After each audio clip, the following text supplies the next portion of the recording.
Don't take your eye off the ball. All this fuss about Netanyahu's speech is an effort by Obama and his pro-Iranian lackeys to divert your attention from the primary issue, the appeasement of Iran. This is the most dangerous foreign policy decision by a U.S. president in 100 years.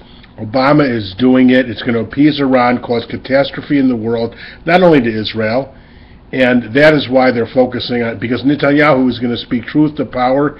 He's the only leader now left in the world who will actually tell the truth to the American people about this traitorous act of Obama. Obama has so many lies here. First of all, he said in his State of the Union that his talks are working to control Iran. The Washington Post, which is a liberal newspaper, gave him 3 Pinocchios for that lie. It's absolutely not working. And the inspectors say they're not abiding by the agreements of their temporary decisions now to curtail their centrifuges. So why would they be expected to abide by any permanent agreements? Secondly, Obama lied in saying that Iran will not use any nuclear weapons against their religion.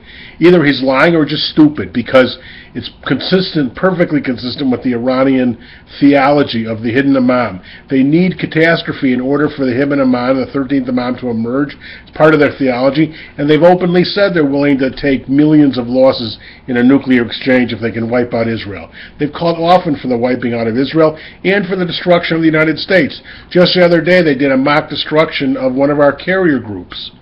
And they're building ICBMs. You know, as Netanyahu says, not for them. They can reach Israel right now. Why do they need ICBMs? To try and reach the United States. Plus, they have nuclear submarines. And then the mullahs are saying that Obama's desperate to reach an agreement. Of course, it doesn't hurt that his primary puppeteer, his chief advisor, ValerieJarrett, was born in Iran, and his national security advisor, Susan Rice, has $40 million of investments, and a big chunk is invested in Iranian companies. They've been talking for 6 years and has achieved nothing except allowing Iran to get closer and closer. He wants to throw Israel under the bus and make Iran the new leader. Well, a lot of the Arab countries are very upset about it. Saudi Arabia, the United Arab Emirates, Egypt, and because everybody knows once Iran gets nuclear weapons, they're all going to want nuclear weapons. And Iran is causing so much disaster now, even without nuclear weapons. Can you imagine the disaster they're going to cause with nuclear weapons? Look, they already control a lot of Yemen. Recently, Obama touted as a big foreign policy success, and now Iran's in control. They're controlling lots of Lebanon with Hezbollah. Parts of Syria has been their lackey for years. They keep expanding into more and more countries that are going to become the main regional power.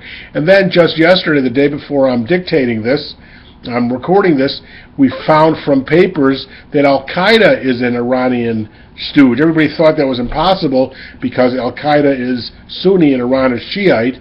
And Elliot Abrams said on the news last night that during the Bush administration they thought it was so, but they couldn't prove it. Now we can prove it from documents. Iran is controlling Al-Qaeda. Obama's been lying consistently, saying that Al-Qaeda is on the run. We know they're growing like crazy. And part of this deal is allowing them to have thousands and thousands of centrifuges. Iran has been claiming that they just want nuclear power for energy. You don't need any centrifuges for nuclear power for energy. It's all a big lie. So why all this big focus on Netanyahu? It's to take your eye off the ball. Because he knows Netanyahu is going to speak the truth, to say what a liar Obama is. He won't say that because he's a diplomat. And how dangerous this deal is for not only Israel, but for the United States and for the world. And Obama and his pro-jihadist, pro-terrorism desire is trying to make this deal with Iran.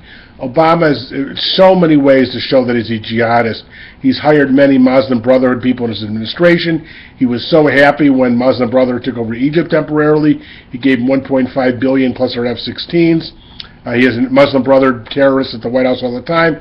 His brother's the head of Muslim Brotherhood in Kenya. Hillary Clinton's taken millions of dollars and found out while she was his Secretary of State from terrorist Arab countries, and she's still doing it. And her top aide is Muslim Brotherhood. I mean, the sickness pervades the leadership of the Democratic movement. That is what the issue is. Don't take your eye off the ball. That is why Netanyahu is coming here, and that is the great danger of this pro-jihadist president.